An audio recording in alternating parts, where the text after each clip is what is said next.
దేవునికి స్తోత్రము, దేవదేవునికి వందనములు. ప్రభు అయినటువంటి యేసుక్రీస్తు నామంలో మీ అందరికీ శుభములు తెలియజేస్తున్నాను. ప్రియ సహోదరి సహోదరులారా, ఈ ఉదయకాల సమయంలో దేవుని యొక్క వాక్యం సెలవిస్తుంది.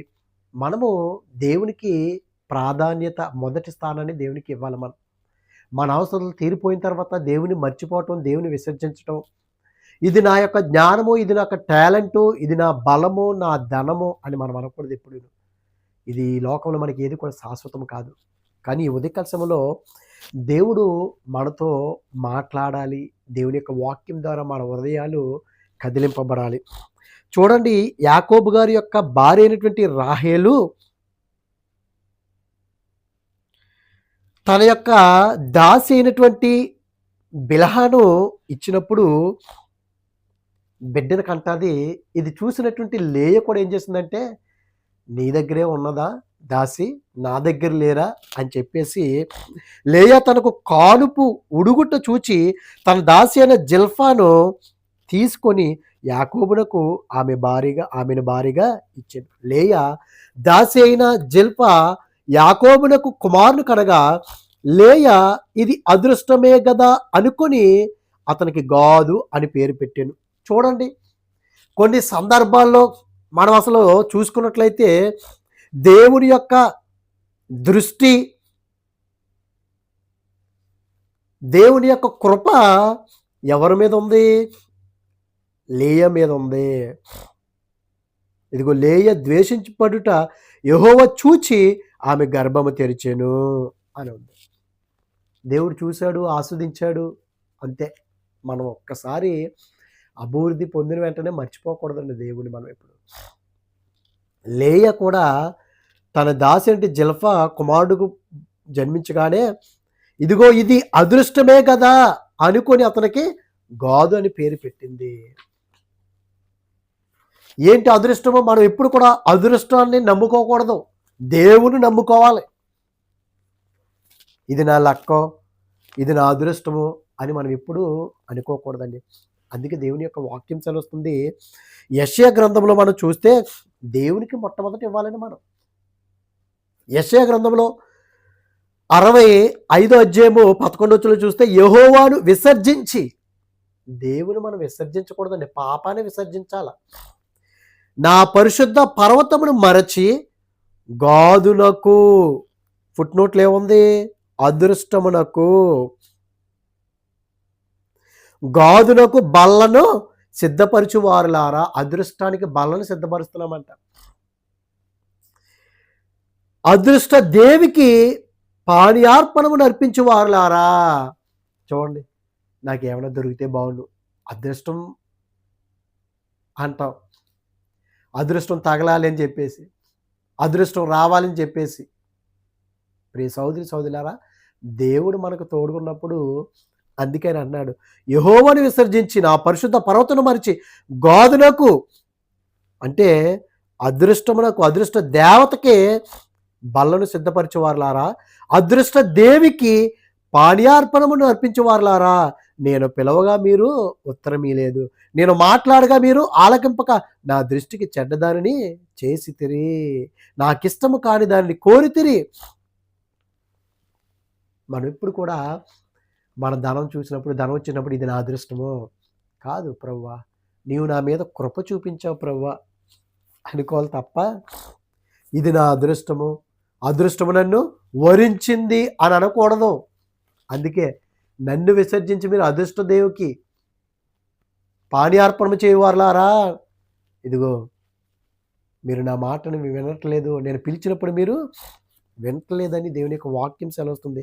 అందుకే కీర్తన గ్రంథము 52వ అధ్యాయం 7వ వచనం చూస్తే ఇదిగో దేవుని తనకు దుర్గముగా నుంచుకొనక, దేవుడే మన ఆధారము, దేవుడే మన ఎత్తైన కోట, నమ్మదగినటువంటి దేవుడు అని మనం ఉంచుకొనక, తన ధన సమృద్ధి యందు నమ్మిక ఉంచి తన చేటును బలపరుచుకుని వాడు వీడే అని చెప్పుకొనిచు వారిని చూచి నవ్వుదురు. చివరికి నీ ధనాన్ని నమ్ముకుంటాం, ఏం చేస్తుంది? నవ్వులు పాలు చేస్తుందండి. మనం ధనాన్ని నమ్ముకోకూడదు. నా అదృష్ట దేవత వచ్చింది, నన్ను అదృష్టం వరించింది అని మనము అనకూడదండి. దేవుని యొక్క వాక్యం ఏదైతే కనుక దేవుని మనము మొట్టమొదట ఆయనకి ప్రాధాన్యత ఇవ్వాలి. దేవుని మనము విసర్జించకూడదు, విడిచిపెట్టకూడదు, ఆయన్ని మర్చిపోకూడదు.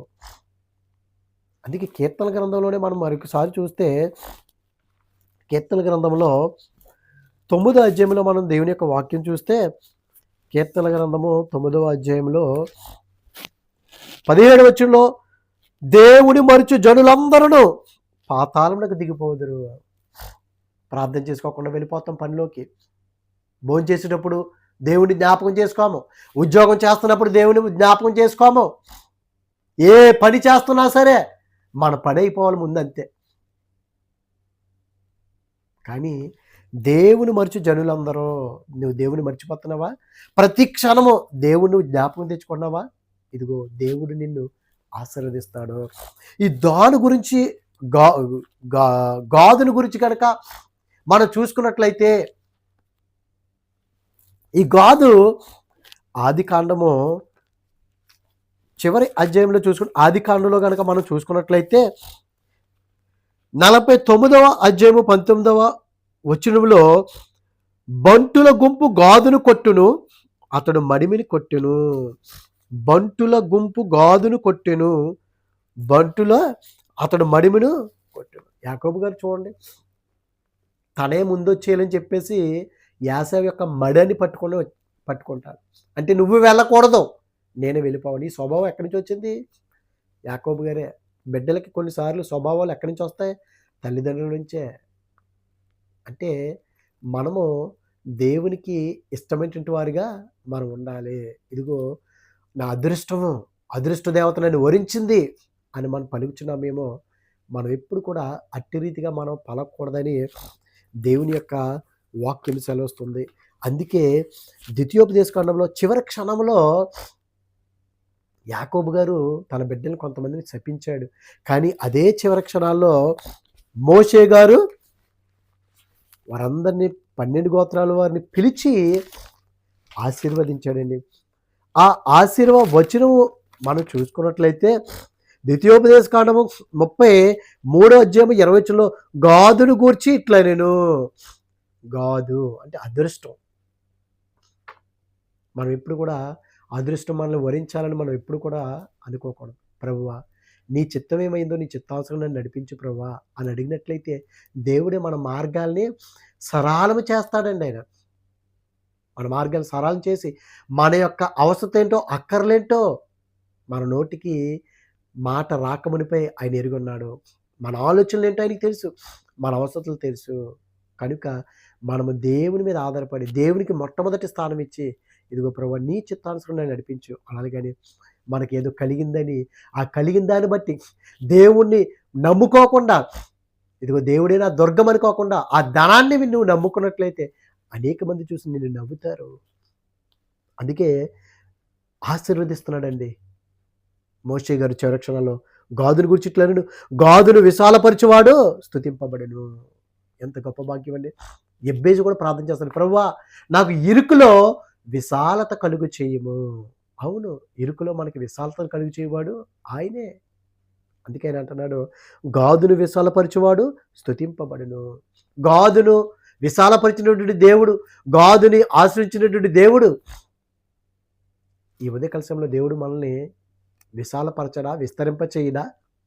మన యొక్క ద్వారాల్ని ఆయన తెరవడా? ఆయన తెరుస్తాడండి. ప్రభువా నీవే నా ఎత్తైన కోట, నీవే నా దుర్గము అని మనం ఆయన మీద మనం ఆధారపడినట్లయితే అప్పుడు నిజముగా దేవుడు మనల్ని ఆశీర్వదిస్తాడండి. అందుకే దేవుని యొక్క వాక్యం సెలవుస్తుంది, మనం ఎప్పుడు కూడా ఆయన మీద మనం ఆధారపడి జీవించినట్లయితే, అందుకే దేవుని యొక్క వాక్యం సెలవుస్తుంది, మనం ఎప్పుడైతే ఆయన మీద ఆధారపడి మనం జీవించి ముందుకు కొనసాగిపోయేవారుగా మనం జీవిస్తామో, ఇదిగో దేవుడంట మనల్ని ఆశీర్వదించడానికి ఆయన సిద్ధంగా ఉన్నాడు. అతడు ఆడు సింహం వలె పొంచి ఉండును, బాహువును నడినెత్తిని చీల్చివేయును. సాధారణంగా అరణ్యంలో మగసింహము వెంటాడదు. మగసింహము. ఆడసింహమే వేటాడి, ఆ వేటాడినప్పుడు మగసింహం వెళ్ళి తింటాది. ఇదిగో దాను కూడా వేటాడు వాడు, అతడు ఆడు సింహం వలె పొంచియుండును, బాహువును నడినెత్తిని చీల్చివేయును.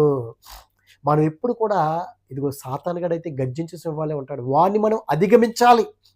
వాడి యొక్క కుయుక్తుల్లో మనం పడిపోకుండా, వాడి యొక్క వలలోను, వాడు వేసినటువంటి గేలానికి మనం పడిపోకుండా, స్త్రీకి ఇదిగో పురుషుడు గేలం వేయొచ్చేమో, పురుషుడికి స్త్రీ గేలం వేయొచ్చేమో, లేకపోతే స్త్రీ పురుషులకే ధనమని గేలం వేయొచ్చేమో, వల వేయొచ్చేమో, ఈ లోకంలో అనేకమైన ఆశలు చూపించొచ్చేమో.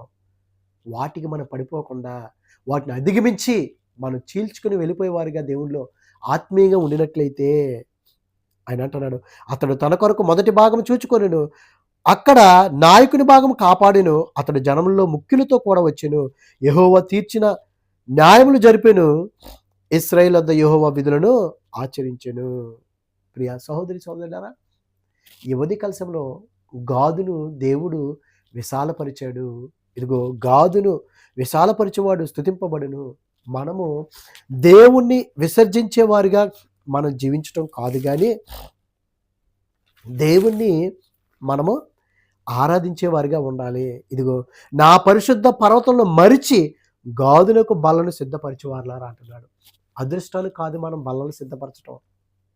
2 రకాల బల్లలున్నాయి.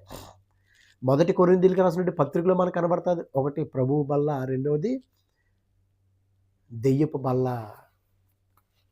మనము ప్రభువు బల్లని సిద్ధపరిచేవారుగా మనం ఉండాలి తప్ప,